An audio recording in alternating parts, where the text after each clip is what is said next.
And I even moved some around. So I mean, this one here, you can tell it doesn't look very happy. I moved this last night. And I mean, it poured rain, but I guess I should have given it a really good drink. I just thought it would be rainy enough. There wasn't as much rain as I thought there would be. So I have to get some water on this today. I mean, it might make...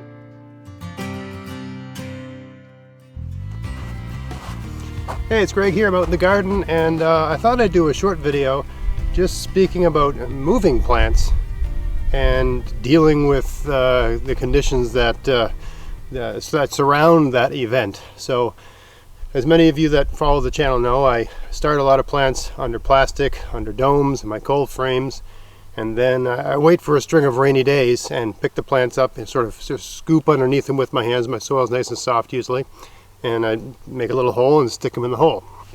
So last night we had some rain, and it was supposed to be rainy. It's basically supposed to be, you know, if you look at the forecast, it looks like there's going to be clouds and rain all week. And of course today it was supposed to be overcast with a bit of rain, and it's not sunny, but it's definitely hot and muggy, and there is sun, and it's not raining. And so a lot of these plants, when I moved them last night, I didn't put any water in with them because it was basically, I ran out of the garden because it was pouring rain. And I just came out here in the afternoon to have a look at things. It's 3 o'clock in the afternoon right now, and the plants, definitely you can see that they're not happy. They don't like the situation. They're going to wilt it down and so on. So I'm going to talk about a couple things you can do to deal with that. All right, so come and have a look here. So here we are in the cold frame, and I got a lot of tomatoes that I started in here, and I plucked a bunch out last night. I knew it was going to rain, so I came out here and basically worked until it got just too rainy. It got, you know, started coming down really heavy, and I plucked them out. I think these tomatoes are still spaced a little bit too tightly, but anyway, I took about half of the tomatoes out of here and jammed them elsewhere in the garden. Similarly, out here in this tomato garden that I started outside the enclosure, I took about half of these out and jammed them in just whatever space I could find. And I even moved some around. So I mean, this one here, you can tell it doesn't look very happy. I moved this last night. And I mean, it poured rain, but I guess I should have given it a really good drink. I just thought it would be rainy enough. There wasn't as much rain as I thought there would be. So I have to get some water on this today. I mean, it might make it if I leave it alone today, but I mean, it looks exhausted. So I'm going to water all these things and then come back in a couple hours and see if there's a difference. You can see this one over here too, right? Look how tired it looks. And this plant and this plant looked like these at 6 or 7 o'clock last night, right? And yeah, just as a side note, I mean, for people that poo-poo the notion of direct seeding outdoors under plastic in a sort of northern growing zone, I mean, the best of these ones here are I'd say almost 2 feet high, you know, and they're starting to, I can see flowers forming on them, just a couple. That's not bad for early July for something that was direct seeded outdoors, right? And that's all because I had a little microclimate here with that plastic dome. Now over here I got some, I think these are tree collards that I moved last night. You can tell they're in bad shape, and I hope I didn't leave them too long. And not all of these, I mean, ideally, if you can get them out of the ground with a really good root ball and some soil with them, they adapt really well. But some of these just sort of got pulled out, bare rooted basically, which is a real shock. So, you know, I'm going to fire the hose up and give everything a really good watering. And just to speak to the water situation here in my garden, I mean, I've got a garden hose that goes all the way to the house, but I hardly ever use it. I mean, usually because I got a mulch, if I got a good rain, that'll basically hold the garden for weeks, right? And I certainly am not going to water any of the gardens that are established, like these kale are fine. So the rain we got yesterday is the first real rain we've had in a couple of weeks. It's been really hot and really dry, but I haven't watered anything except plants I've moved. And I only really, when I fire the hose up, I got a bucket here. I just fill it with water, and that's just for little things. If I move a plant or I sow some seeds, you know, I fill this thing up, and it's sort of like a little temporary well. Right? And I use this as needed because I only fire the hose up every once in a while. I don't want to have to, basically, it's all the way over the house, and I got to, you know, mess with it, and it's just a pain using this hose. And I don't have an irrigation system, and generally speaking, I don't need one, but That's my system, right? I use the hose when I need it, but for most of the plants, I don't water them. I mean, these carrots over here, I haven't watered them. None of the garlic have been watered. None of these blueberry bushes or strawberries or anything have been watered. These potatoes over here, I haven't used water on them. These kohlrabi, no water. These tree collards, no water. But they're just sort of taking care of themselves because they're mulched. Right? These peas have not been watered at all. This lettuce and these things here, no water. This parsnips, no water. Right? Nothing has been watered by me. Just the things that I've moved or new seeds that I'm trying to get established. I'll put a bit of water on those because if you're not getting rain, you got to have some sort of source of water, right? These zucchini have not been watered at all. Just even when there was a dome on them, I didn't water them. So same with these Swiss chard here. You can I moved a couple of these last night too, right? You can kind of tell which ones have been moved, right? Maybe you could take a guess. It's these ones. That one I just pulled, but this was moved last night. It looks pretty desperate, right? I expect it to recover, but it certainly doesn't look. The situation looks a little bit bleak right now, but these should come back if I get water on them right now. Again, I expected it to be basically raining all day today, so I didn't really hit them with any water last night. This garden here, with this was supposed to be a tomato or a strawberry garden, but I moved the strawberries too late last fall, and they really didn't make it through the winter. Only a couple of them did. So I decided to jam some tomatoes in here. I've never grown tomatoes in this garden. I've had beans, I've had squash, and of course tulips come up every year. So here's a nice tomato that I moved, but you can see it's definitely not a happy tomato. So I'm going to water everything and come out in a few hours and show you the difference. They should bounce back within a few hours, but we'll see. All right, so it's been about 5 days. I was supposed to come out here after 3 hours, but anyway, life got in the way. It's been 5 days. And I had a couple jammed in amongst these pumpkins here outside my garden enclosure, and you can see they're doing much better. And they were doing better after a few hours. I mean, if they were either going to come back or they weren't, right? If they were toast, they wouldn't. Extra days wouldn't have mattered. You can see they look pretty good, and I've snapped off some lower leaves here, but that's always a good practice when you're moving plants because there's just less foliage for the roots to support. There's one nestled in down here. It's doing okay.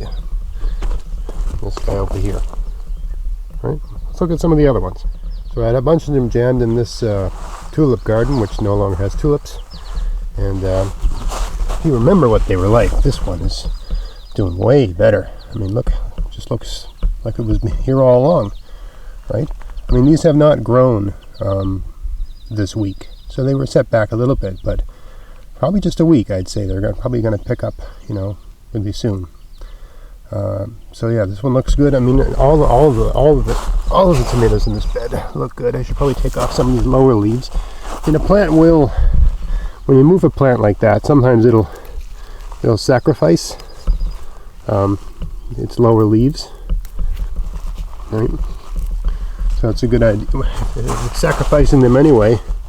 Why not just close the deal? And for that matter, there's various forms of blight that the leaves that are touching the ground can become vulnerable to. So it's also another good reason to just nip off lower leaves. Anyway, I'll finish that up later. You get the idea. Anyway, all these ones have recovered, and just they look like they've been growing here all along, even though they looked dead about 5 or 6 days ago. I think I took footage of these tree collards. They looked utterly done for. And you can see, look at this one here. It sacrificed this lower leaf. It's not even viable anymore. It just fell off. Right? Maybe even this leaf. See how it's lost its color relative to the other ones? Doesn't make sense to leave that on there.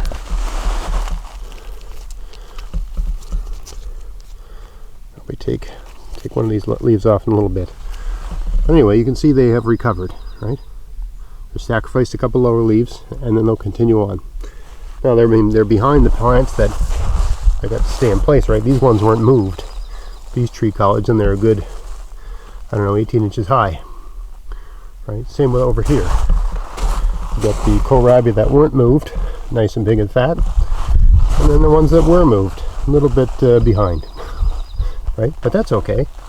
I mean, the main thing is that everything has some room now to grow, right? And these will continue growing well into October, so I mean, it's only middle of July now, so lots of time. Just an update on the direct-seeded tomatoes. I've literally removed the back off of this cold frame now, because there's just no point in having it there. Right? Why not get it out of the weather and give the you know, plastic polyethylene or whatever, the polyethylene lid a little break from the sun, because it does break it down. I mean, these ones are just too high. Right? There's the bottom of the lid, and that's where these are, direct seeded. But even the ones that were a bit behind, like this one here, even this one, which was planted like a month after that one over there, is now too high for the lid to be closed, or it would be it would be pushed down if you close the lid right now. So I mean, they're catching up really good. I'm really happy with these. And back out here in the original tomato garden where most of those came from, you can see that all those, you know, completely burned out looking ones that were over here, they've completely recovered. I mean, they look as healthy as all get out, right? Looking good. I mean, they're going to be a bit behind the ones that weren't moved, of course. But yeah, expecting great things out of this tomato garden. Things are looking great. And it's only been a week, and I would say this plant here, this is my biggest direct-seeded tomato plant. It has put on at least an inch a day, right? So I mean, that's the thing when you direct seed. I know this video isn't about direct seeding, but I get so much comments on the topic, it's always good to just throw in tidbits. When I was pulling these out to move them, most of the plants I pulled out had at least a 16-inch radius of roots, right? How extensive the root system is, that plant is just so efficient at gathering water and nutrients, and the fact that it's gotten full sun since day one. They grow so fast. You know, of course, if you've been growing something since March and you do everything right and you get everything perfect in terms of hardening it off and getting it adapted, you're going to be ahead of the game. But I would argue this is a lot easier. And then, you know, as you're thinning them, you get to increase them. So I've got about, in terms of tomatoes growing in my garden now, I mean, this is a 4x8 bed, and I'd say if you did a census of tomatoes in my garden, because I got it jammed in all over the place now, I've got at least 3 times as many tomatoes growing everywhere. Like here in this garlic bed, some of the ones I pulled out of here, I jammed in with this garlic. And like there's one right there, right? That looked dead when I shot this video, began this video 5-6 days ago, right? There's one nestled in here, right? Looking great. There's one right here, looking good. Another one over there, right? And another one right there. Oh, and I thought I'd just do a little footage of this rose. I can't remember what the variety is. It's a viewer told me, multiflora something, but might not look like a rose. It comes in these multiflora heads. That's why it's called multiflora something, Latin sounding. You know, each flower head is multi-flowered. Little white flowers, very beautiful smell. I mean, every time I come to my garden now, if the wind's in the right direction, all I smell is roses. And I would be happy to train this thing all around the fenced enclosure. It'd be wonderful to just have a garden surrounded in roses. And this is my kind of rose. It's basically extremely tough, extremely hardy, easy to grow. I basically pulled this out of a ditch and stuck it in the ground. And now I got, you know, maybe I probably did that in 2015 or 2016. I pulled it out of a ditch and stuck it in the ground. And now look at the thing, one plant, massive, right? And it'll basically just grow where you want it to grow. People say it's an invasive weed, and it is insofar as it's not from here, and it does really well here and tends to colonize a space, but you can control it. Basically this plant grows where I want it to grow. That's all I want. So I'm fine with it, and I just love it. And look, there's a bumblebee out there doing his thing this morning.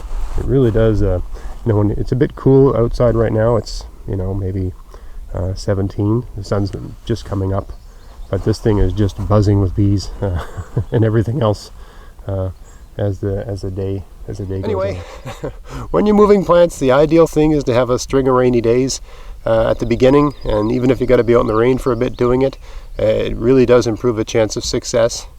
But if things go a little according, you never know exactly what the weather's going to do. You just have a good probability of what it's going to do, right? That's what meteorologists are able to provide. If things don't go the way as planned, and you get a really hot sunny day when it's supposed to be an overcast rainy day, try to get some shade over them and keep the water to them, because the roots are so the root's ability to gather water is so unbelievably damaged when you pick them up and move them. But they will adapt, and the advantage of doing it this way, how I've done it here with direct seeding them, is instead of the roots being in a little rectangular box and all sort of twisted around, right? The roots are fanned out, even when you sort of pull them out. And some of these things are actually bare rooted when I moved them, and of course they suffered more than the ones that had a good root mass with them. But the odd one, I just screwed it up when I picked them up, and all the dirt fell off, and it was just bare rooted. And I just fanned it out and put it back in, and the plant did recover with regular watering and so on. I probably watered these twice since then, because we did have some rain. So anyway, it works. If you're wondering if it works, it works. So I hope you found that interesting. If you did, please like, share, subscribe. Check out my podcast, maritimegardening.com. And until next time, get out there, get at it, and have fun in your garden. Thanks for watching.